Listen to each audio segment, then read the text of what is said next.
We're looking this evening at the last part of chapter 10 of Mark's Gospel, starting at verse 32. So it's basically 32 to 52.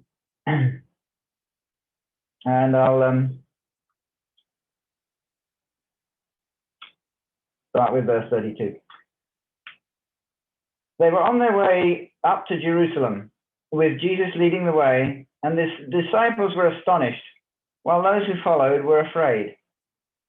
Again, he took the 12 aside and told them what was going to happen to him. "We are going up to Jerusalem," he said, "and the Son of Man will be betrayed to the chief priests and the teachers of the law.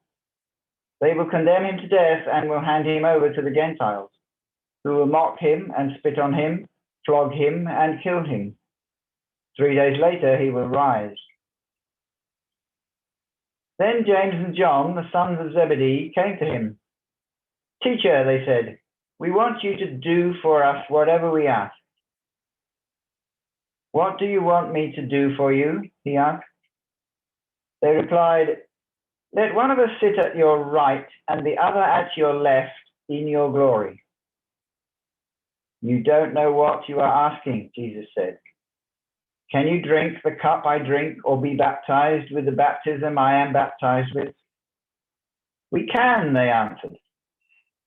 Jesus said to them, "You will drink the cup I drink and be baptized with the baptism I am baptized with, but to sit at my right or my left is not for me to grant. These places belong to those for whom they have been prepared." When the 10 heard about this, they became indignant with James and John. Jesus called them together and said, "You know that those who are regarded as rulers of the Gentiles lord it over them, and their high officials exercise authority over them. Not so with you. Instead, whoever wants to be great among you must be your servant, and whoever wants to be first must be slave of all. For even the Son of Man did not come to be served, but to serve, and to give his life as a ransom for many." Then they came to Jericho. As Jesus and his disciples, together with a large crowd, were leaving the city, a blind man, Bartimaeus, that is the son of Timaeus, was sitting by the roadside begging. When he heard that it was Jesus of Nazareth, he began to shout, "Jesus, Son of David, have mercy on me." Many rebuked him and told him to be quiet, but he shouted all the more, "Son of David, have mercy on me." Jesus stopped and said, "Call him." So they called to the blind man, "Cheer up, on your feet, he's calling you." Throwing his cloak aside, he jumped to his feet and came to Jesus. "What do you want me to do for you?" Jesus asked him. The blind man said, "Rabbi, I want to see." "Go," said Jesus, "your faith has healed you." Immediately he received his sight and followed Jesus along the road.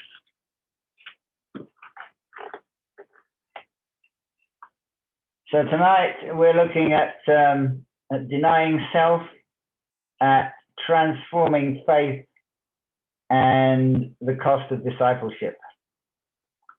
So not very much this evening. The ministry of Jesus in Galilee has come to an end, and he's making his way south towards Jerusalem to what will be the climax of his earthly mission. At least twice in the preceding chapters 8 and 9 of Mark's Gospel, Jesus has warned his disciples that he will suffer and die. And we're told right at the beginning of the passage we've just read that his disciples are astonished and his followers are afraid. But the passage doesn't actually say why they're astonished or afraid. there's a lot's been happening just recently. In chapter 9 of Mark's Gospel recounts the experience on the Mount of Transfiguration, where Peter, James, and John have witnessed a quite extraordinary meeting of Jesus with Moses and Elijah and heard the voice of God. And then in the first part of chapter 10, the disciples have heard some very difficult teaching from Jesus on the topics of marriage and divorce, on childlike faith and wealth, and the obstacle to discipleship of wealth. These are not folksy parables, but this was really straight teaching from Jesus on some very difficult topics, which was certainly difficult for the disciples to receive. And then immediately we in verses 33 and 34 we have the third prediction by Jesus of his death. Certainly enough to cause astonishment in his disciples and fear amongst his followers. They're also leaving provincial Galilee, which was the home ground really for the disciples, and going towards the seat of power of the religious leaders who have become increasingly hostile towards Jesus, and the seat of power of the Gentile occupying forces, the Romans. They did not need to hear Jesus' prediction of his impending death to imagine that things might not go well. And in this tense atmosphere of anticipation, Jesus is approached by James and John, the sons of Zebedee, with a request. Now, in Matthew's Gospel, the same story is recounted with their mother accompanying them, but Mark just refers to James and John. Now, they've probably heard Jesus say to his audiences several times, probably many times, "Ask and it will be given to you. Seek and you shall find." That's certainly what he says in Matthew 7 at the end of the Sermon on the Mount. So they say, will you do whatever we want you to, whatever we want? And Jesus says, "What do you want me to do for you?" And so they say, "Let one of us sit on your right and one of us sit on your left." It's not really clear whether they understood Jesus' glory to be earthly or heavenly, but it really doesn't make much difference. What is clear is that this is extremely presumptuous of them. It's very like the modern idea of if doesn't ask, doesn't get, which some people think is how to get on in this world. When I was at work, some people used to say, "Oh, you should ask your boss for a pay rise." That was something that I was never comfortable with, the idea of at my annual appraisal sitting in front of my boss and arguing for a salary increase. That's kind of that pushy push yourself forward kind of attitude was not something that I was at all comfortable with. But somehow, either because of their mother or because of their own self will, they have pushed themselves forward. It's quite interesting because they just before this passage, we have the encounter with the rich young ruler, who appears to have come to Jesus genuinely asking how to inherit eternal life. And he's been told to give all his riches away to the poor. And now the disciples have given away. They have given up everything to follow Jesus. So maybe James and John felt that maybe it was, maybe they should just wouldn't do any harm to ask. And Jesus is very gentle with them, and he seems to let them down pretty lightly. He asks, "Can you drink the cup I drink, or be baptized with the baptism I am baptized with?" Now this figurative language is actually an expression used quite frequently in the Old Testament to mean to share someone's faith. It appears in Psalm 75, it appears in Isaiah 51, and in Jeremiah 25. They probably did understand Jesus to be saying, are you willing to share my faith? But it's very doubtful that they comprehended what that might look like. However, Jesus tells them that it's not within his gift to grant their request. The three most intimate of Jesus' disciples, his innermost trusted trio, do not get an easy time in the Gospels. These three have witnessed the raising of Jairus' daughter to life, and they've just had this encounter on the Mount of Transfiguration. Nevertheless, Peter proves himself capable of completely denying his Savior when the crunch time comes, and James and John here indulge in the pursuit of self-interest. The Gospel provides a pretty blunt picture of the people around Jesus during his ministry. There is no whitewashing or airbrushing out of uncomfortable incidents. Jesus may be sinless, but no one else is, which is quite remarkable because the Gospels were written in the decades following Jesus' death and resurrection to inform and inspire the early churches. Perhaps those closest to Jesus are the most vulnerable to stumbling, which is both scary and reassuring at the same time. It's scary because even those close to Jesus still fail to get it and fail in their behavior. So what hope have we got, you might say? It's certainly my personal experience that occasionally when I feel as though I'm walking most faithfully with my Lord, it can also be the time when I stumble. Maybe because I've taken my eye off the risks, or I am at most risk of spiritual attack, or because perhaps I'm just particularly conscious of my own weaknesses at that time.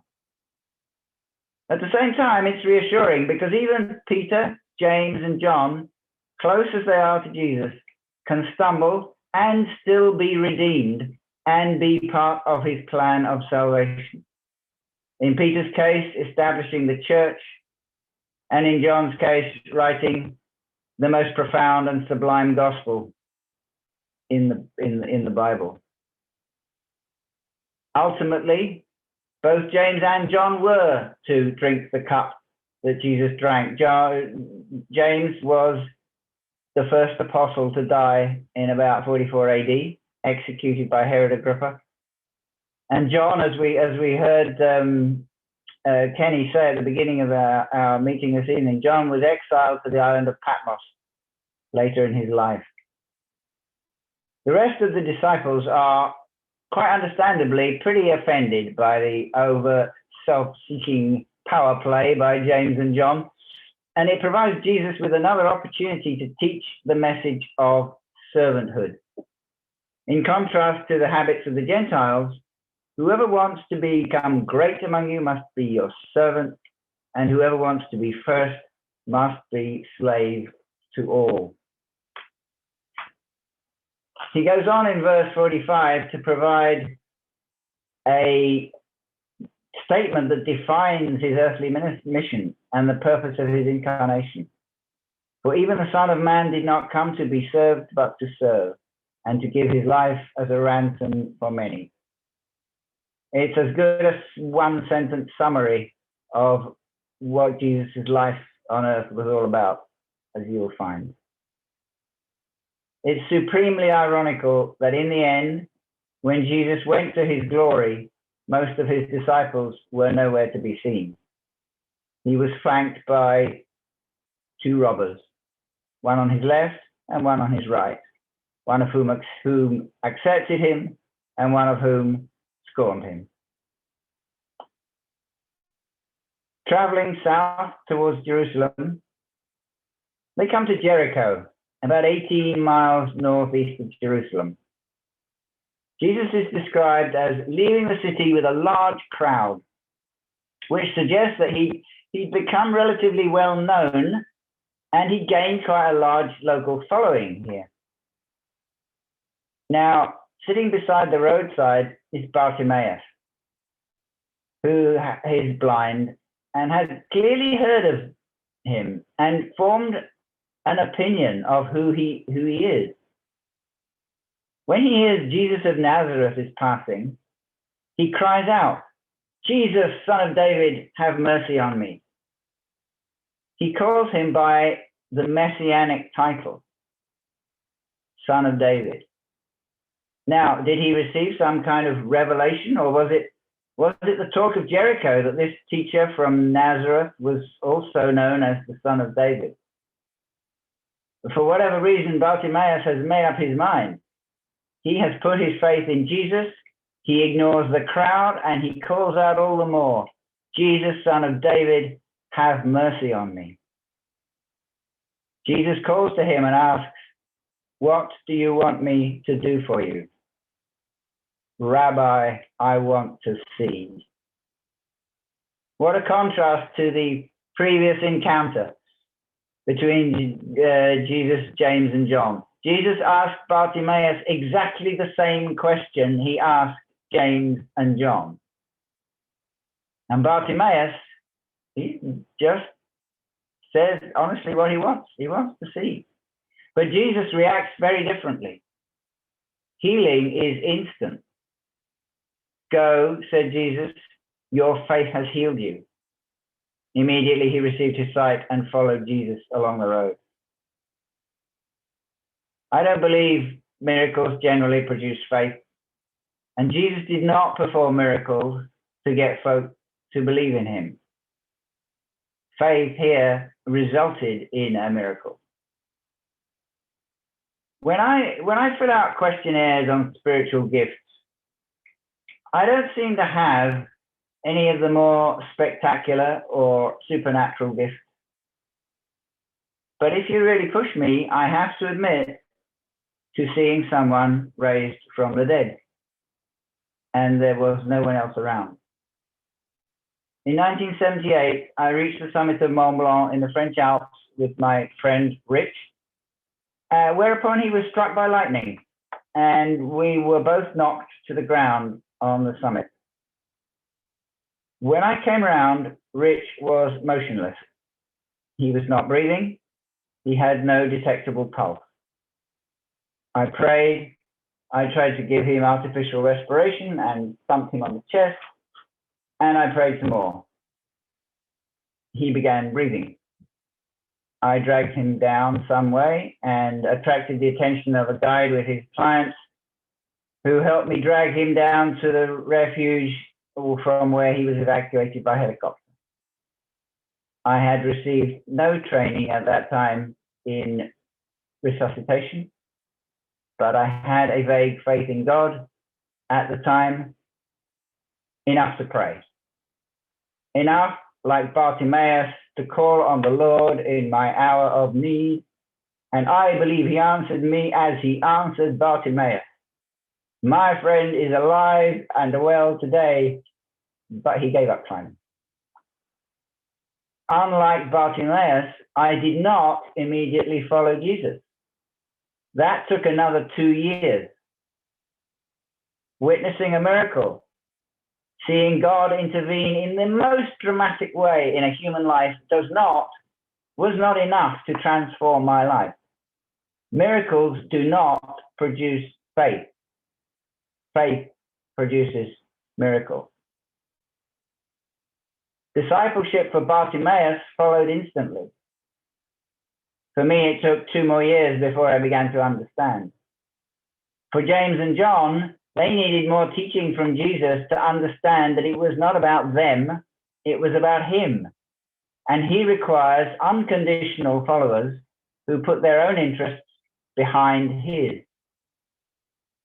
Over the years that followed, James, John, and the other disciples learned the true cost of discipleship, but still considered it a privilege to serve their Lord and drink the cup he drank, and the persecution, the suffering, and the death that came with it. Discipleship proved to be costly. Are we clear-eyed enough about how costly it may be for us in the 21st century? Followers of a minority faith in a culture devoted to the pursuit of wealth and health, and a world openly hostile to the gospel. Bartimaeus accepted and followed with childlike faith. You only have to go to the Open Doors website and check out the world's watch list of the 50 most dangerous countries in which to be a Christian to figure out that it's more dangerous than ever to be a Christian. In his book, The Cost of Discipleship, Dietrich Bonhoeffer wrote, "When Christ calls a man, he bids him come and die." Bonhoeffer is characteristically uncompromising, but he knows what he's talking about. He was imprisoned in Germany for speaking out against National Socialism and executed just a few weeks before the end of the Second World War. For all of us, at the very least, discipleship means death to self. For some of us, the cost may be much higher.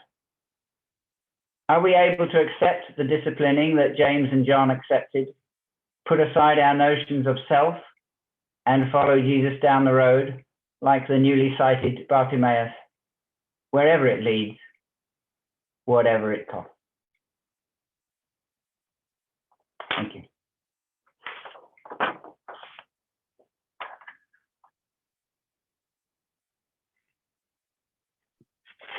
Thank you so much, Rick.